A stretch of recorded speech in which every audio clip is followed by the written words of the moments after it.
Çdo qenie njerëzore do ta takojë fundin, të ëmbël apo të hidhur.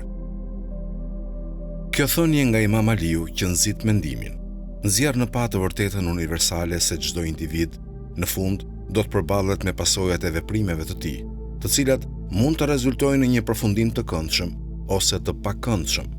Kjo thënie përputhet me mësimet e Kuranit, i cili vazhdimisht thekson konceptin e korrjes së asaj që mbjell. Allahu në surën Nahl ajetit 33 thot: "A mos presin ata, idhujtarët, diçka tjetër përveç t'u vinë engjëjt ose t'ju vi urdhri dënimi i Zotit tënd? Ashtu punonin ata që ishin para tyre, pra Allahu nuk u bëri pa drejtësi atyre, por ata ishin që vetvetes i bën pa drejtësi." Ky ajet nxjerr në pa pashmangshmërinë e përballjes me pasojat e veprimeve tona në ditën e gjykimit. Ata që e shpërfillën të vërtetën e sjell nga të dërguarit, do të pendohen për zgjedhjet e tyre edhe do të kërkojnë ndërmjetësim. Megjithatë, do të jetë tepër vonë, pasi ata do të kenë humbur veten dhe besimet e rreme që kanë shpikur. Për më tepër, në surën Isra, ajeti 80, Allahu thot: "Dhe thuaj, Zoti im, më shpir në një vend të mirë dhe më nxirr në mënyrë të ndershme dhe nga ana jote më dhuro fuqi ndihmuese." Ky ajet nxjerr në parë rëndësinë e kërkimit të udhëzimit dhe mbështetjes së Allahut gjatë udhëtimit tonë në këtë botë, si dhe në botën tjetër. Na kujton që të përpiqemi për një përfundim të drejtë që është i vendosur dhe i pëlqyeshëm për Allahun. Thënia e Imam Aliut shërben si një përkujtesë për myslimanët që të jenë të vetëdijshëm për veprimet dhe pasojat e tyre.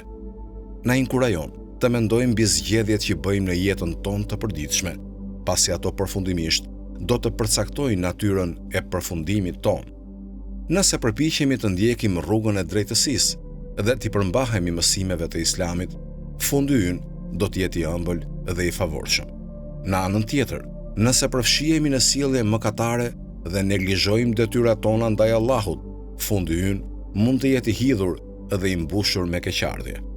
Kjo thënie shërben gjithashtu si një motiv për myslimanët që vazhdimisht të përmirësojnë veten dhe të kërkojnë falje për gabimet e tyre të së kaluarës. Na kujton se nuk është kurrë vonë për të ndryshuar mënyrat tona dhe për të luftuar për një fund më të mirë.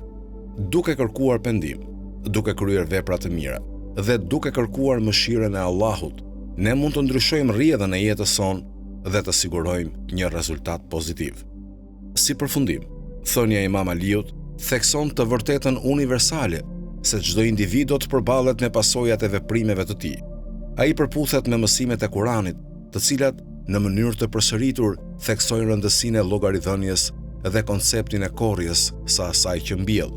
Si mysliman, ne duhet të mendojmë mbi këtë thënie dhe të përpiqemi të bëjmë një jetë që do të rezultojë në një fund të ëmbël dhe të favorshëm, duke kërkuar udhëzimin dhe faljen e Allahut gjatë rrugës. Allahu na dhënë urtësinë dhe forcën për të bërë zgjedhje që çojnë në një përfundim të bekuar.